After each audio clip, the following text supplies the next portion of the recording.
Assalamu alaikum, viewers. Once again, we are back at SUMA GISS GISS. Like advertised during the week, we've got, a formidable Gambian in the persons of Alkali Yaffa. Alkali Yaffa is US Gambian, and he's a military officer in the US Army. So with him today and my co-host, Aziz Bojang, our honorable guest, would walk us through his military experience, and then he would also guide us as to what can be done to help improve, the Gambian National Army. Mr. Bojang.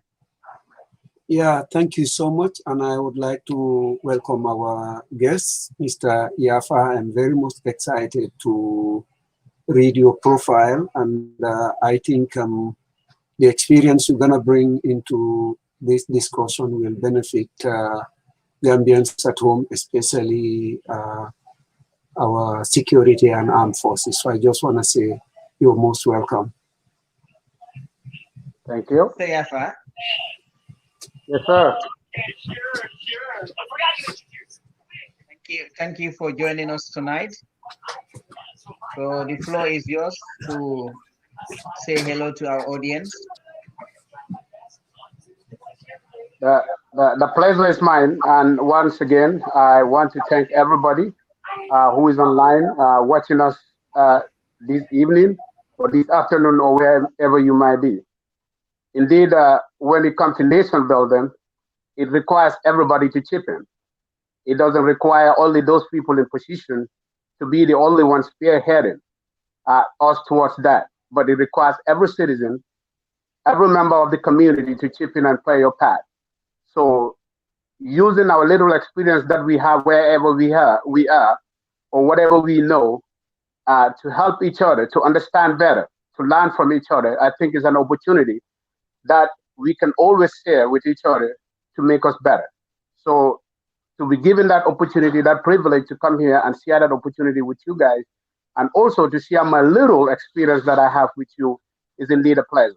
And it's something that I'm proud of. And I'm glad that I'm given that opportunity and able to be shared that with the audience tonight. So thank you for inviting me to this show. You're welcome, Mr. Yaffa.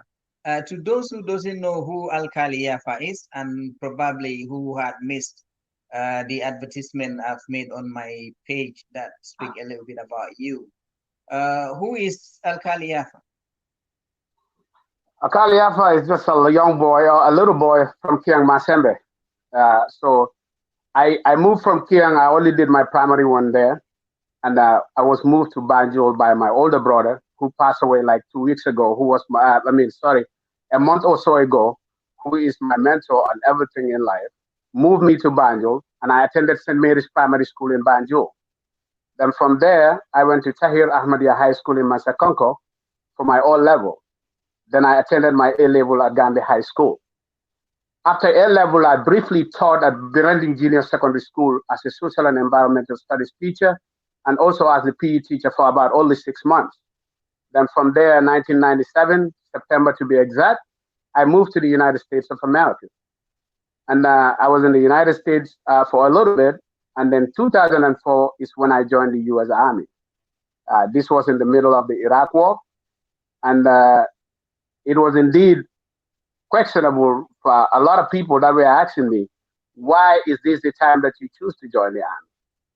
But I just want to touch briefly on that, because if you think about it at that particular time, being an immigrant, being a Muslim, Muslims were targeted in those days by many people who were ignorant, because they think that the 9/11 was the fault of all Muslims.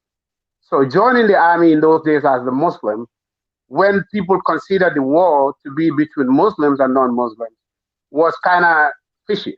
But that doesn't bother me, because I know the reason why I was joined.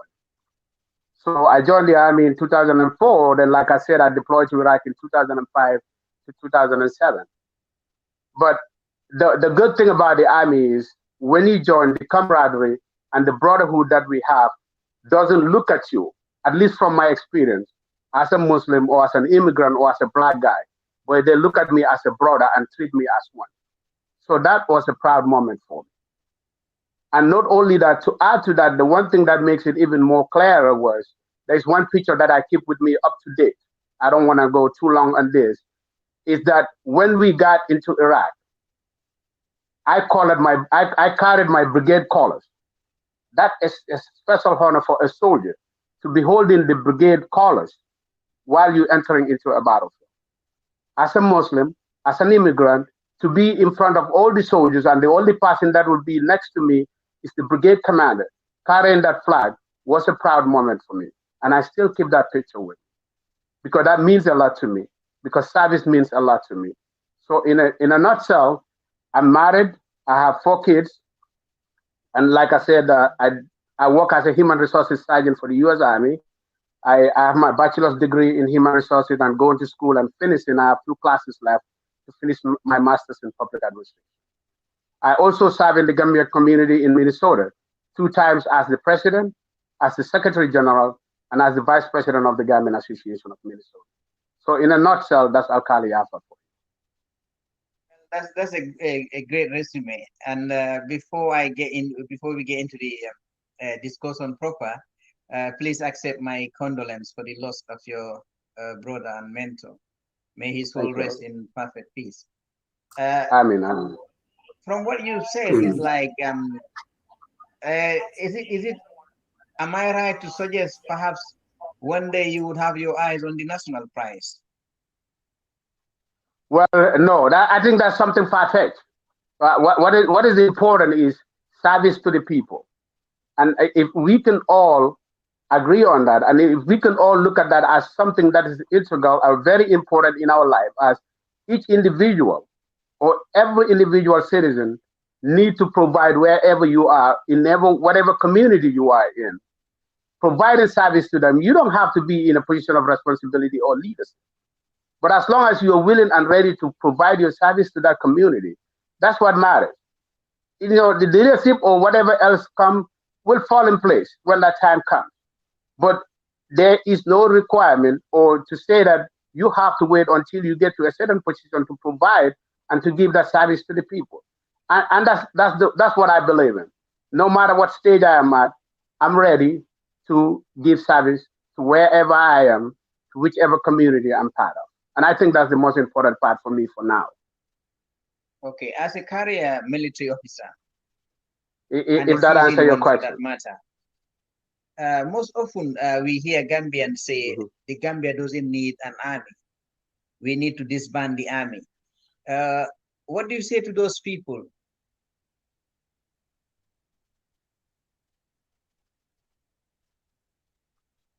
Hello, can you hear me? Okay, you were breaking for a minute. What I said is most now I can hear you. When you speak to some certain Gambians, they will tell you the Gambia doesn't need an army. As a seasoned and a career soldier, what do you say to such people?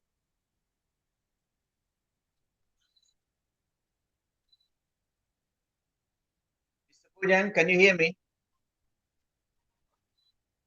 Yeah, I can hear you. So if I get your question right, the question is, does the Gambia need a national army? Is that right? Exactly. Yes, indeed, that's the question. Yes. My take on that is, I would say yes. Yes, I would say yes, but it needs to be different from what it is now. What I mean by that, if we're going to keep an army in the Gambia, it needs to be a professional army. What do I mean by that? It needs to be an army that will be able to be in a position where they will be able to provide for the nation on a daily basis. And then what I mean by that is, instead of having soldiers in the barracks, most of the time just reporting for duties and then going away, we need to be able to train them, to put them in a position whereby these soldiers will be part of the community, where they can provide for, because there's a lack of, or there's a need in a lot of sectors in our community where the soldiers, if we're going to keep them as a national army, because I think the reason why most of the people are of the impression that Gambia doesn't need an army, the belief is that who are we going to fight against as a nation? But if we are looking at it as an army that is there for national development or to be part of the national development, we need to make them professional.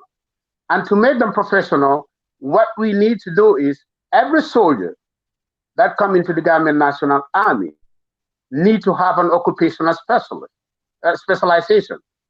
What I mean by that, like example, when you come to the U.S. Army, when you go to the recruiter's office, they will lay out different type of jobs for you. So depending on when you take your test, how best you score on your test, they will give you that these are the jobs that you qualify for. And according to that, you will get to pick which job you want to go in for. So let's say, example, if we have that kind of criteria in the Gambia, where people are going to be specializing in certain areas, we can have soldiers specializing as nurses, in the medical field. We can have soldiers who specialize as firefighters. We have soldiers who specialize as carpenters, as mechanics. Almost every sector that we have in the civilian world, a soldier can specialize in that, and that will become their specialty in the army. What that is going to do is they will not only be there as soldiers carrying guns, but they will be soldiers that can provide to the community on a daily basis. Because if you have a soldier who is trained as a nurse, have those skills, they can work in hospitals, or they can have hospitals in military barracks that can help the civilian community. We can have soldiers who are carpenters who will be able to create or build furniture that will go into our schools, that will go into our government offices. How many millions of dollars is that going to save the government instead of buying new furniture? So that's what I mean. We can still have the army, but we need to professionalize it and train them into specialized areas that they can use in the civilian world to the benefit of the community or the country. So I do believe that we need one, but we need to. Yes, go ahead. Can I come in here, Mr. Yaffa? I think I'm going to expand a little bit on this question. Mm-hmm. I think the question should be, do we need an army giving our...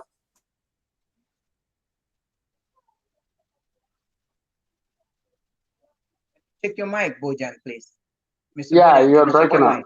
Okay. Can you hear me now? Yes, I can hear you. Yes, I said I was going to expand on the question a little bit to include, in considering getting an army or establishing an army, we have to take into account our resources, national resources, and our geostrategic location. So based on that argument, do you think it's the best way to have an army? Or can we have something like a defense force that is less than an army, but at least will serve our defense purpose? Because I think this is where I have a problem with. I don't mind having an army, but I want to see the justification, but I also want to see the sustainability of having an army. Is there any way we could have defended our country in a more smarter way without establishing an army or without using all the resources? The other point you've made, I quite agree that we can use our army to do other civil work. But do we really need to train, to put more resources in training those people only to do us carpentry? Seriously? No, I'm not saying only carpentry. I'm not saying only carpentry. We can train nurses and doctors at a far cheaper rate than having to send them to army, train them, and then train them in medicine to come and do the same thing that ordinary nurses can do. Indeed. So to some extent, I will agree with you, Mr. Bojang. But here's the point. What I'm trying to make is you already have this army already established, right? Yes. You're already paying them salary. So those resources are already being used, right? Exactly. So if you're already paying them the salary, instead of soldiers reporting to the barracks, like it's the most of the time is the case right now, most of them will just come report at the barracks, and by noon they're all gone on their own business. Exactly. And regardless what time they spend at the barracks, they're already getting paid, right? So in order to maximize that resources that you're already paying them, why don't you have them to be more productive in the society by giving them a skill set? That skill set can be transformed and be used in turn to benefit that community, because the community is already paying them, or the country is already paying them. So let's say we give an example right now. If you have, let's say, an Army example in the US, we have the Army Corps of Engineers, right? It's not because you don't have people who can construct road, but these people are already on the payroll of the government.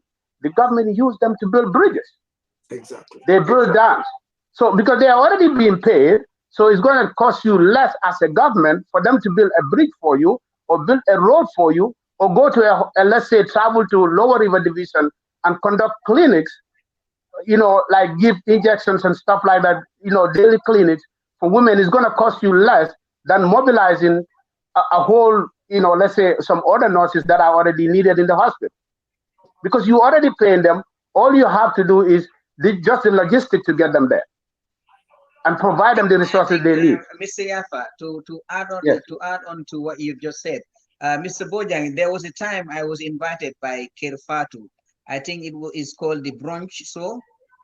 And then there I was privileged to be on the same panel with the Army PRO and I think the director of medical services.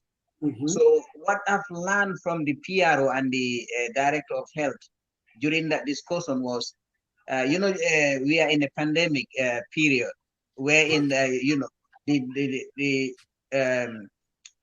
nurses, they are kind of overutilized, and then I think our medical services are running out of enough nurses to look after the patients. So what they are doing is like they are using some of the soldiers who had this medical training, that's SRN and SEN, etc. So they're coming in to help the normal everyday nurses and doctors. So I think this is what Alkali Yaffa is saying, where there is a situation where the ordinary civilians in their various professions feel overutilized. You can bank on the army to kind of come in and help, give a helping hand. So I think I would agree with Mr. Yaffa in that aspect. When the army is professionalized, wherein you can have specialized skilled soldiers. And let's say, for example, the road constructions that are going now, in the Gambia, is the Chinese that are building it, and they get their own people from China. They're paying them all those, paying them in foreign currencies. So you will see the profits that they are generating from constructing the roads. If we had civil engineers in the army who can build, roads, who can build, who are architects, etc., like suggested by Mr. Yaffa, the cost, the expenses on the government would have been far lesser than what the government is spending now. I think I would agree with him on that aspect. And then the other thing I was going to say, sorry from jumping in there, is if you give them those skill sets, when they get out of the military, they also have something to fall on in the civilian world. So the problem becomes is that if you only train somebody who just came from high school or grade 12 and enter into the army, and the only thing they know is carrying around a gun, when they get out of the military or something happened to them, they get kicked out, they have no other skills to fall on.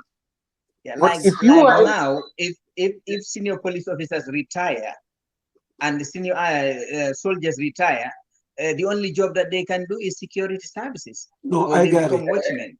I got it. If they had those skills like you are suggesting, I think they can still, even if they do not work with the government or other private institutions, they can run their own private businesses and have their own contracts, to still be earning while, in retirement.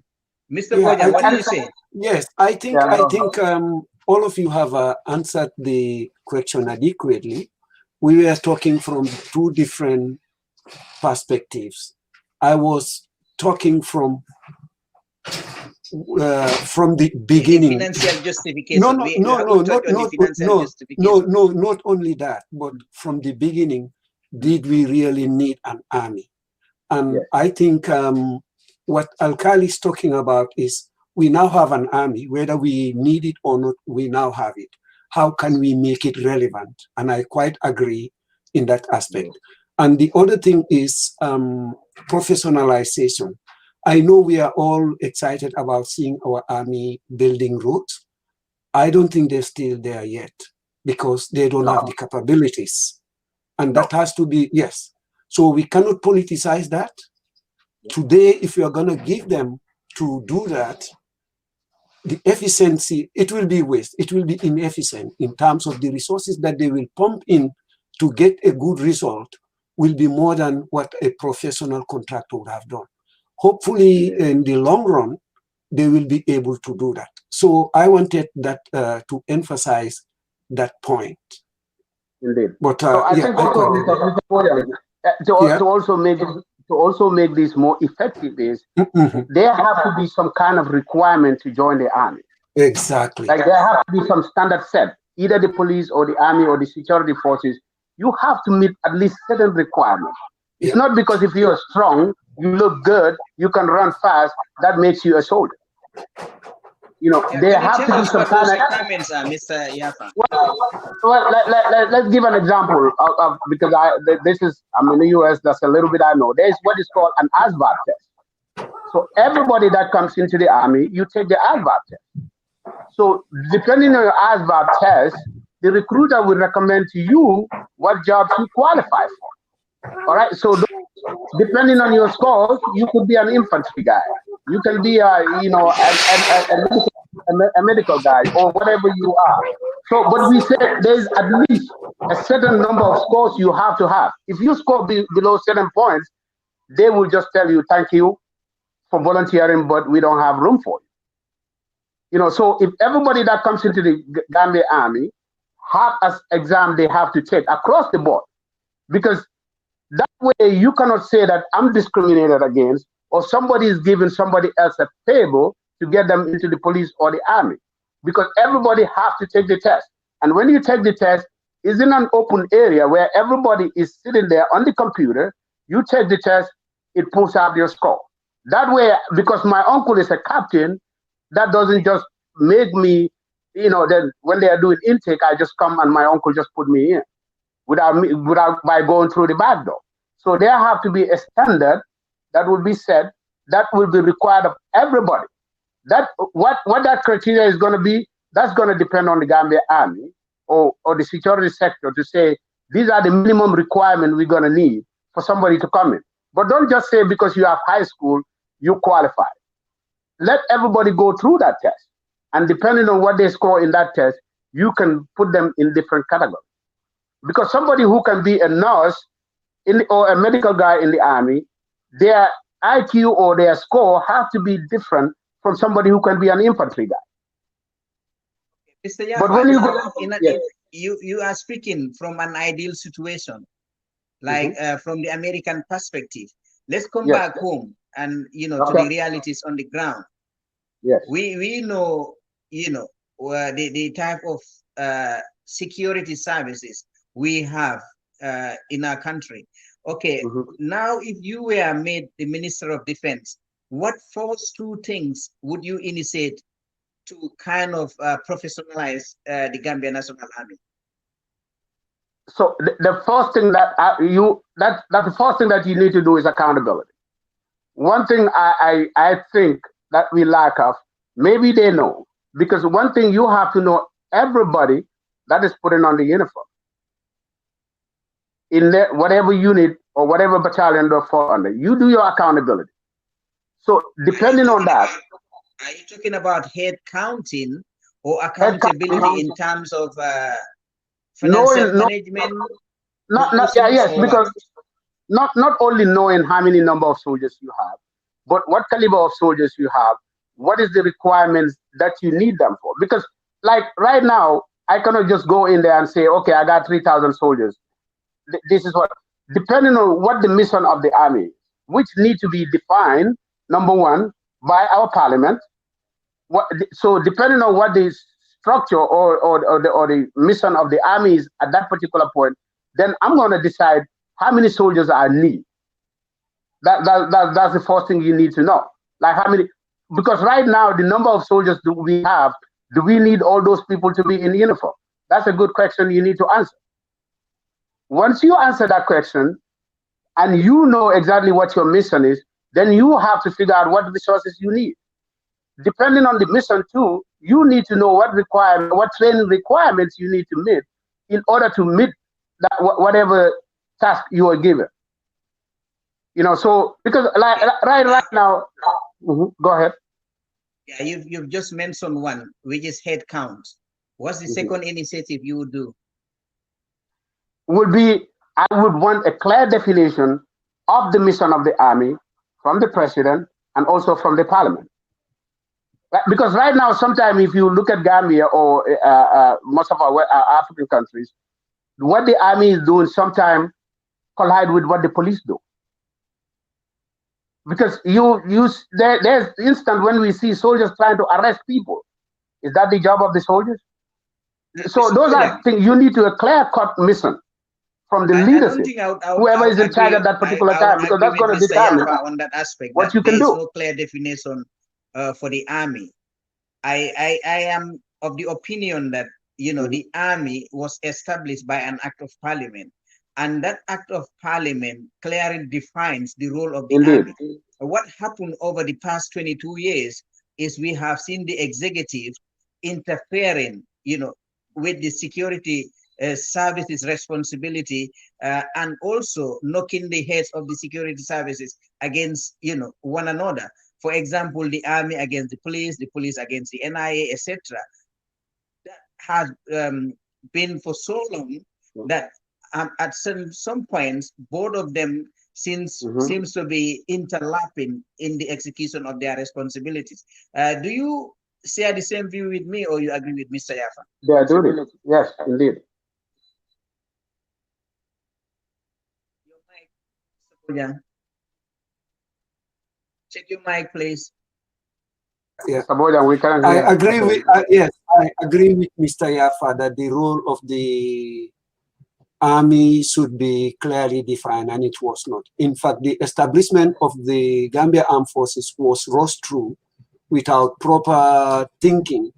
I don't think we can establish an armed forces without having a national security policy that would define our threats, capabilities, and all the other requirements. And then you can, from there, you will be able to know what sort of defense force you will establish and what sort of capabilities they will require, what's their role. And from there, it cascades down. We did not have that. And he's very right. We have in this duplicity of work. And I am a very strong critic of the way this army is set up. Because if it is all about going to peacekeeping, I can say, because that's the only function that we've done. And because they are not engaged, they don't know their role, they are encroaching into civil duties. There is nothing bad for calling in the armed forces to take up civil duties where capabilities reside in them. But they must be clearly defined. There should be protocols as to when they have joint operations, who takes primacy depending on the nature of the operation or the threat. We don't have that. So I am in agreement with that. With what he said, so we've got a divided opinion as to whether that exists or not. So the only way we can get that clear is by speaking to the Army PRO or the Minister of Defense to give us a clear perspective whether that really exists or not. Now, coming to Mr. Yaffa, let me just clear one thing. So, if you don't mind, okay. So, if you don't mind, let me just clear one thing here, Mr. Jeng. Okay, go ahead. Is that because sometimes things change, and depending on the situation that is happening at that particular time, you need to adjust. So that's what I'm trying to get to. So what I mean by that is, let's say example right now during this time of COVID, or also during the transition period that the Gambia is going to, there have to be something what is called an operational order. I know there is a reason why the army was established, that is clear. But depending on the situation, you need to have some kind of operational order that you're depending on to meet the challenge of the time. So what I mean that as a country that is going through a transition period, or also as a country that is trying to do security sector reform, there have to be some kind of standing order or operational order that you have to operate on to meet that. What the army was put in place for is clear. But what I'm saying is to meet the challenge of the particular time, you need an operational order. And as army commanders, you need that from your Minister of Defense. And the Minister of Defense, to get that, have to know what the intention of the president or the cabinet is at that particular time. So that intention or what they want to do, you use that to develop your operational order to meet the challenge of the day. So that's what I mean. You need direct, because we have to have this, the civilian leadership to work in conjunction with the army leadership or the police in order to develop that. Because remember, under a normal democracy, the army have to be answerable to that civilian leadership. But that means that civilian leadership also have a responsibility to provide that guidance to them. That is within the law, basically. At least that is very clear. Okay. Khalilu Kamara has a question for you. He said, will he be available to join my administration to lead the army? Khalilu Kamara is also an American Gambian in the United States. I think he has an eye on the national prize. He wants to be a president of the Gambia. So he is asking, will you be ready to join his administration to lead the army?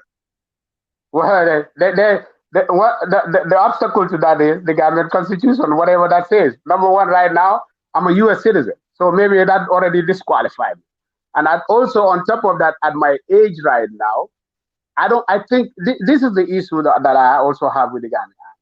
Right now, what we need to do, some of the folks that are on top have been there for so long. There have to be some change. We need some new faces in the army. And to do that, we need to give opportunity to these young officers who are in the army. And also to make that happen is, I believe that the training curriculum of the Gambian National Army need to change. And to change that and also to make it effective, need to start from the training school. What I mean by that, go ahead and recruit highly skilled, qualified Gambians from the University of Gambia or wherever they may be. Because I think for a while, let us be frank, we take the army for a while to be a place for only people who cannot find jobs anywhere else. And that's the way it should not be that way. So why can we go and recruit the brightest within the society and bring them into the training? Are you, in other words, nicely telling Mr. Kamara that you cannot join his administration to lead the army? I don't think so, because the constitution probably will not allow me. And I'm not the type who will you? I will do anything to help Gambia. Let's put it that way. All right. Mr. Bojang. Mr. Bojang? I always mute my phone. I always mute my mic to avoid distraction. I think I agree with Mr. Yaffa, and I think to a greater extent there needs to be a lot of work done. For me, I want to see very clear policies. I want to see what the army is set up for, what are the tasks, what are the resources, and is it a smart way of dispensing resources? Because remember, it's not only the army that we have. The army is, in fact, should be the list in our list of national priorities. Indeed, indeed. Yes. So given that, we have to rationalize the spending. We have to try to make it a smart and professional army that will not only incur expenses, but can be able to also generate some form of revenue to sustain itself.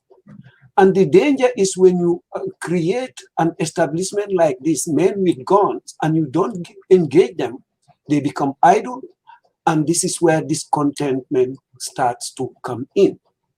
But going back to recruitment, I'm just going to quote something that I read through my program in national security. It says, the society that separates its scholars from its warriors will have its thinking done by cowards and its fighting by fools.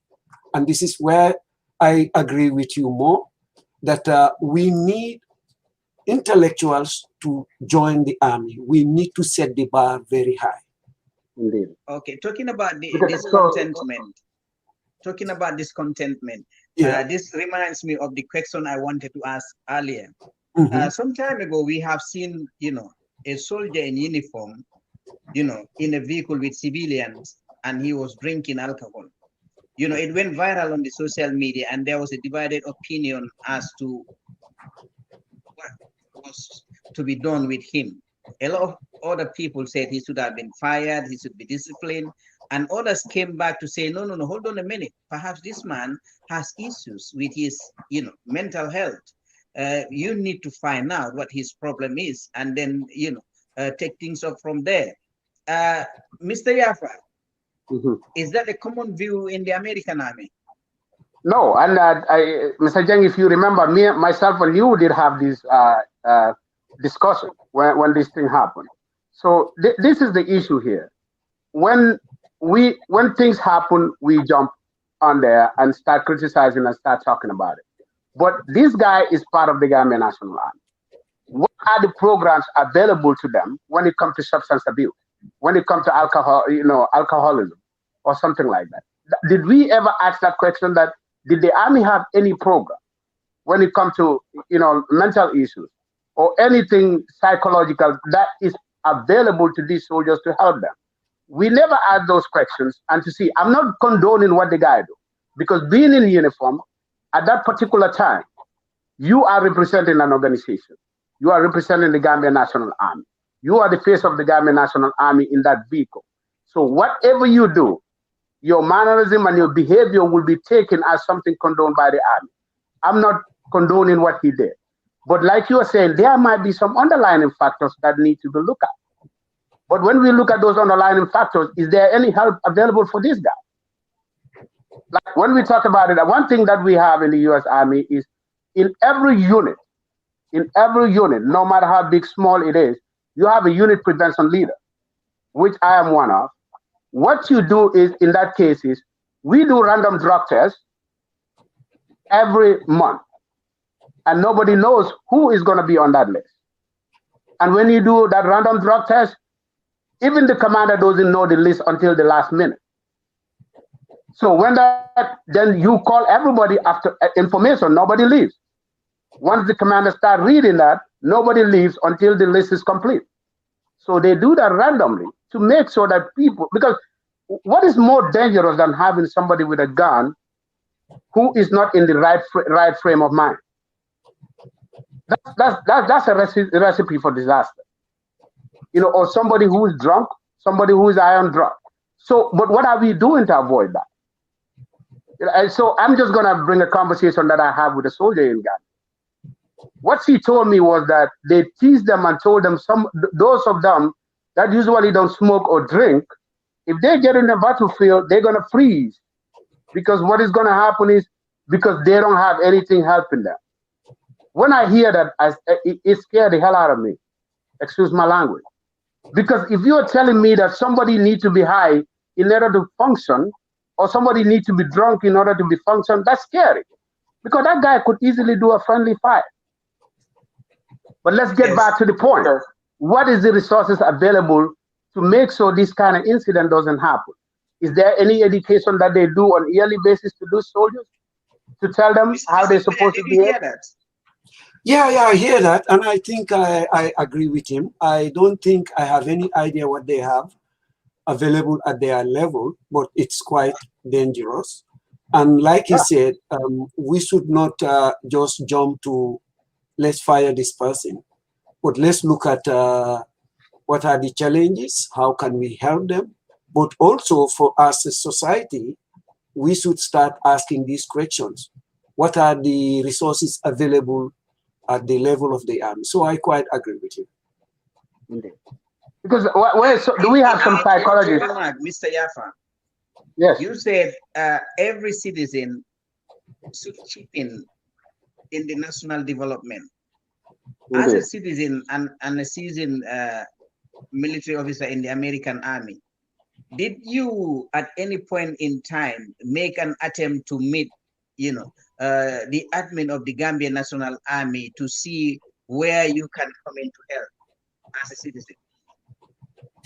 Indeed, I did, but maybe there is no need to reveal all that. But this, I did meet with the current CDS, who is a wonderful guy, and we did have a very good discussion.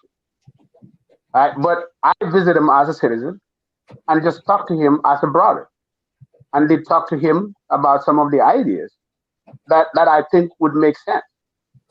And one of the things that, like I said, is looking at the curriculum that is being taught at the training school to create the officers, because the education of those people so this is the one thing that why I keep emphasizing that point is, in the US, when you go into the Army training, the basic training, whether you are National Guard or you are active duty soldier or you are a reserve soldier, everybody receives the same training. The reason for that is that is where they build you as a soldier. So they build everybody with the same attitude, with the same training, with the same code of conduct that you need to bring into the community. They are not going to train you as a National Guard soldier separately, and as active duty soldier separately, and a reserve soldier separate. They give everybody the same training. Because once you go out there and put that uniform, you represent the government, you represent your unit, and you represent the community. Because the way you deal with people matters. I'll just give you just a little example. There are several times when I'm in uniform going to work at the gas station, somebody will pay for my gas. Somebody will buy coffee for me. At my job, we will go on break at a restaurant. At the end of when we get done, the cashier just tell us somebody pay for your food. The reason why is because of the relationship that you have with the community. To build that relationship with the community, all that is part of the curriculum that you are taught at the training school. That's why education is very important of these soldiers. I'm talking about educating them as a soldier, as what their responsibility is. Because one of the disheartening things that I ever had during the Commission of Inquiry in the Gambia, or the TRRC, is people keep saying, oh, it's an order. It's an order. But what does an order mean? When you are given an order as a soldier, you have to meet 3 criteria. It has to be legal, it has to be legal, it has to be moral, and need to be ethical. So if somebody tell you to go and shoot an innocent person, is that illegal? Did they say you anything that convict them? So, but everybody comes to the commission and keeps saying, oh, it was an order. We work on orders. That is one statement that makes me sick every time I hear it. Because they only base it on only that one thing is an order, but they don't tell you what the order is. What we are taught during training as a security officer is obey and complain. And that's sad, because that's not the case. And we require a reorientation. Yep. We require a reorientation. Yes, I mean, it's very unfortunate. Yep. And it requires reorientation. For some reason, I am kind of labeled as indisciplined officer, because I don't take it easy to just blindly follow orders or execute orders. Yeah. So I will be considered as an ill-disciplined officer, because at least I want to be comfortable with what I'm doing. But we need to reorient our mindset to understand that it just cannot be that the boss is always right. It just cannot be that obey and complain.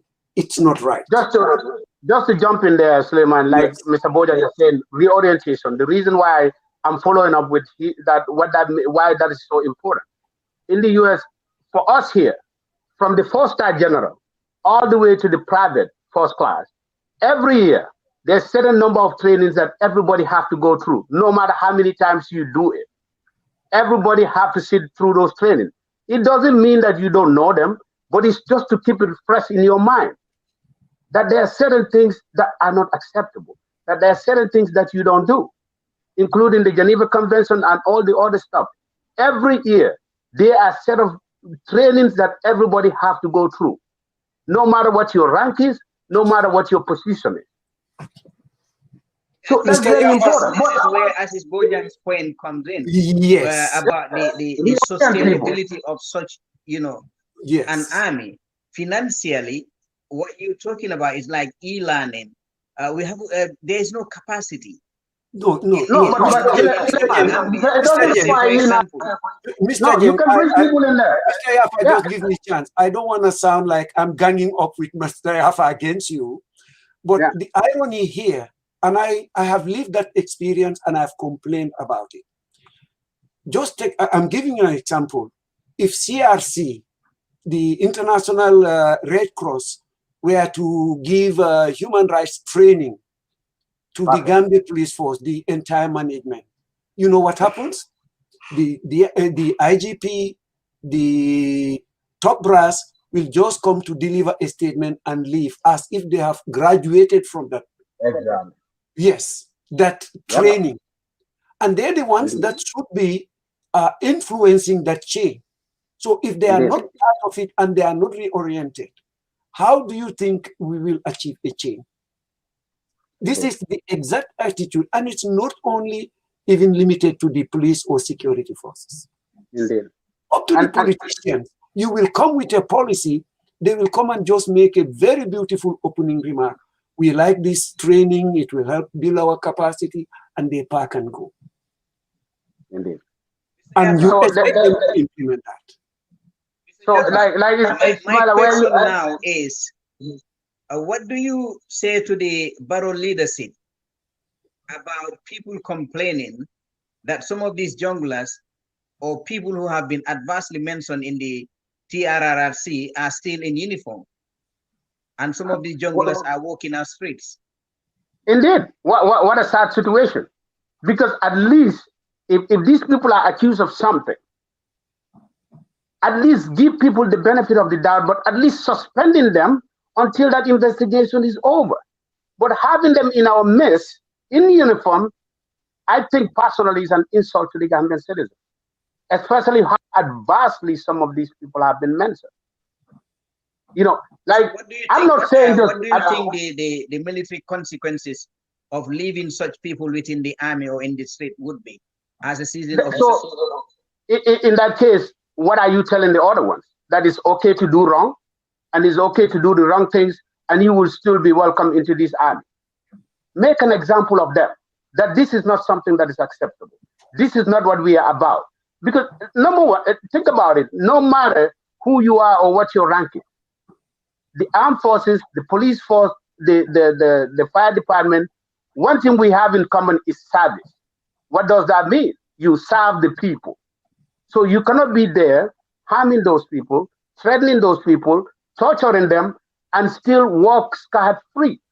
You wear that uniform because of those people. You have that salary because of those people. You have that rank and that position because of them. So how can we let these people do all that stuff, and you still, maybe for your own selfish end or whatever you want to call it, and still have them in uniform? And these are not people, at least if they were accused of one thing, but like multiple, issues, multiple, complaints against them, and they are still in uniform. Why are you faulting them, Mr. Yaffa? I mean, that's just, especially a country that is going through a transition, that even make it more critical, because I am, well, you know what, we need to start from the top. So I'm going to start with the president and come on. I'm going to start with the executive. Like we're saying, we have a civilian leadership. The army is under civilian leadership under the current situation. So the leadership, starting from President Barrow, need to set an example to show Gambian people that I care about you. The reason why I care, to show them the reason why he care about us, is to take people who arm us out of the uniform and out of the community. Because if you leave those people in the community, you are showing me that you don't care that much about it. That's simple, to me, that's what it simply means. But if you show me that you care about me by putting those people in their places, I'm not saying do anything illegal. You've got 10 minutes. Assume now you are speaking to President Barrow directly as his military advisor. Speak to Barrow now. I missed your last point there. You break up a little bit. You've got 10 minutes to go. Now, assume you are the military Yeah, advisor to President Barrow. Can you speak to him now? All right, Mr. Bojang. Yes, for me, it's very simple. I'm going to tell him that perception is essential and is crucial. It could be that the government have good intention of following the due process before they can do anything. But the citizens need to see something done. And for me, I will tell the president very easily, suspend these people, take them out of uniform. If you still want to continue to pay them, you can pay them whilst they stay at home. But people, especially victims, need to see something done. And without that, there's going to be every sort of speculation, and that's even going to hurt the credibility of this government. It's going to hurt the credibility of the TRRC process. It's going to hurt the credibility of the healing process. That's what I'm going to tell him. Dear viewers, we are sorry we've lost our honorable guest, Mr. Yaffa. I'm not sure whether it's due to technicality or whatever the reason is, we've lost him. And if you have been following, you must have gathered a lot from him. He's quite experienced, and he has said a lot. I am back. Praise be to Allah. He is back. Yeah. Yes, Mr. Yaffa, like I was saying, we are now 8 minutes to time. What would you be telling President Barrow if you were his military advisor? Number one, I will tell him to get back to the security sector reform that he promised. And that security sector reform, for that to happen, there is a lot of steps that need to be taken. And in fact, before we even get to that, because there revelations have been made of people who offended Gambians, who tortured Gambians, who killed Gambians. Let's start from there. Mr. President, I'm not telling you to do anything illegal, but I'm telling you, for the sake of your own legacy, for the sake of the country, these are not people. Because of what we are hearing about them as of right now, they don't belong in the society. Whether you're going to suspend them, or whether we're going to take them to court, or whatever is going to happen, these people don't need to be in our midst right now. Something needs to be done about that.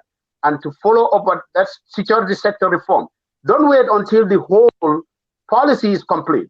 Start implementing some of those recommendations. At least that will show the Gambian people that steps have been taken to correct the wrongs of the past. But right now, it's hard to look at Gambia and say some of the wrongs that have happened are being fixed. Because the leadership of the army didn't change that much. The leadership of the police and stuff. So this is the sad thing. We keep talking about youth involvement in Gambia, but whenever there is important positions that come up, we bring all people who have already served, we bring them back to the position. So what example are you setting for the youth, Mr. President? Those young youth, young officers are in the army, they are in the police, they have the skills, they have the training. Why do we keep bringing back all people who have already served their time? That would be one of my questions for him. Why? These youths need a chance. If you don't give them a chance and keep bringing old people, when are they going to learn or to rise to the occasion? That's something that is very critical. The future leaders need to step up. But if you keep bringing old people back into the position as police commissioners, as whatever, what are you telling the youth?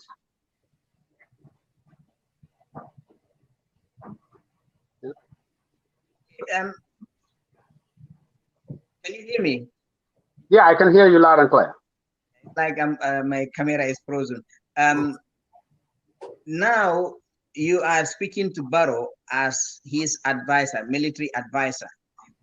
You've mentioned for him to kind of send those people, those men and women in uniform who have been adversely mentioned in the TRRC until at such a time, you know, the commission wraps up and send their own report, and then he can, you know, act upon that.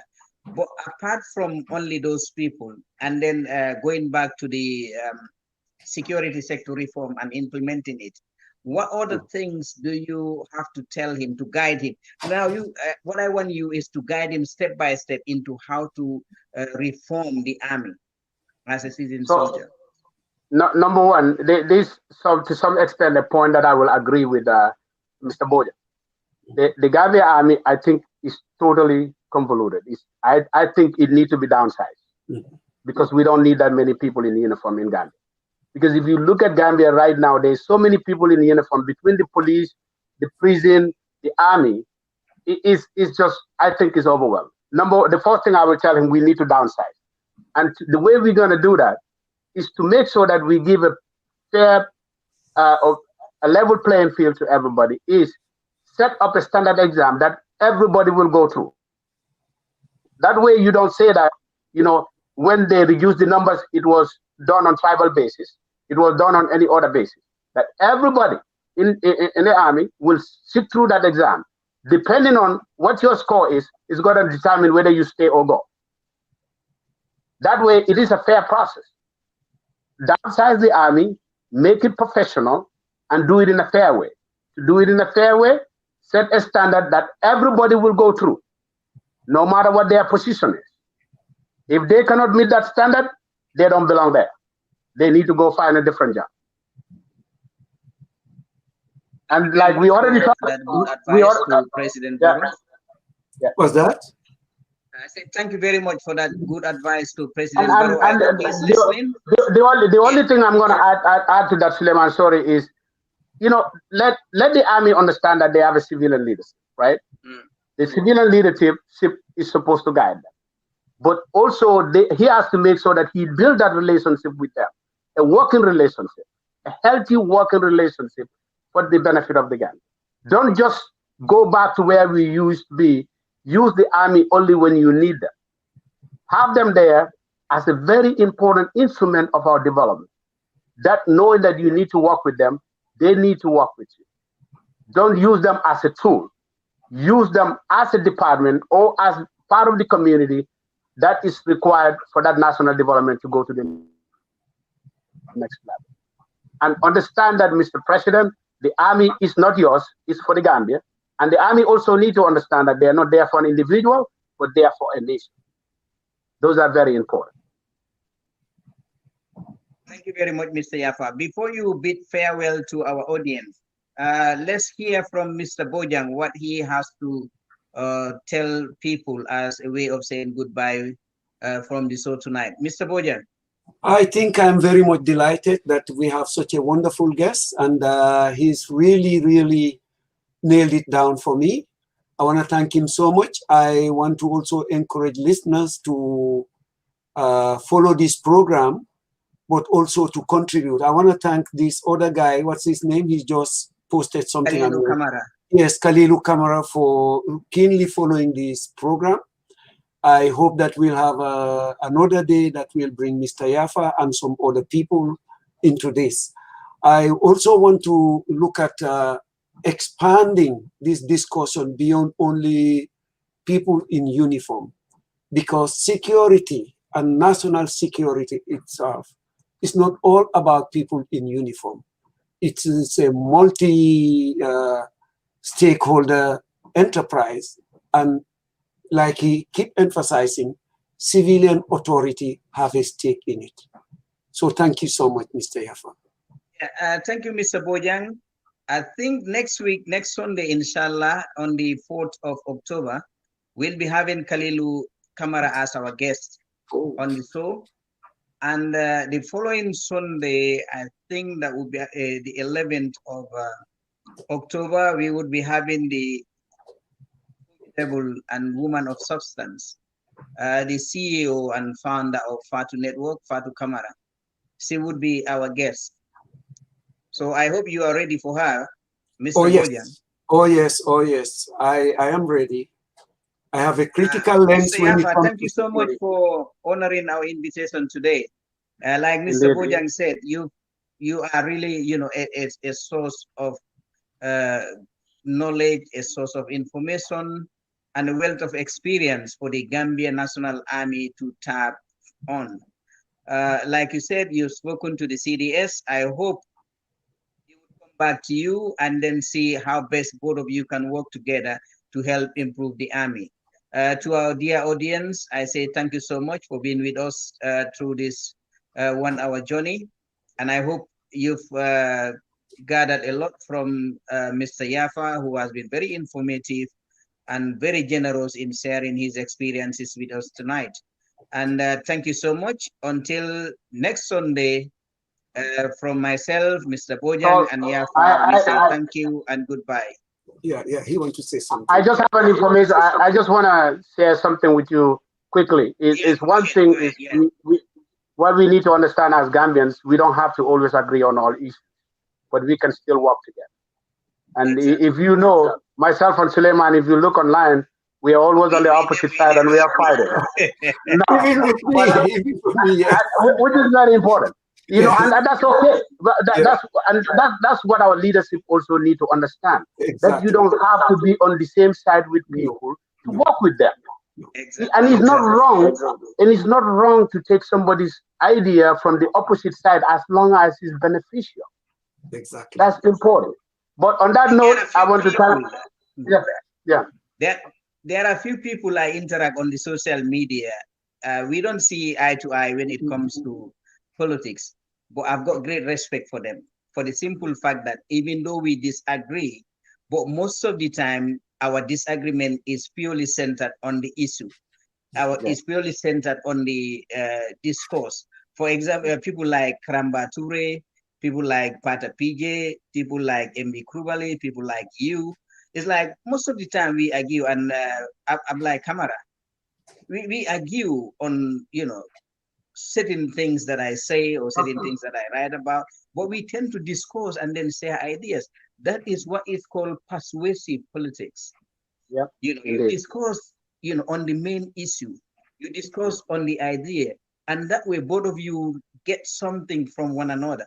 Perhaps it's like I would see it on one aspect, and then you would see it from another aspect. So if we share those two different aspects, both of us learn from something. And I agree with you, the executive need to copy from that, because it's not everybody that throws a stone at you hates you. Sometimes those stones they are throwing at you, if you make the best out of them, you can build a wall out of it. Absolutely. Yeah, and I also want to let I want to let all of you know, I'm coaching the Gambian soccer team here, or football team if you want to call it, and we're going to the semi-final today against Liberia. So keep us in your prayer. You have. It is goodbye from us, and have a good night and a good day. Thank you so much. Bye-bye. Thank you. Thanks.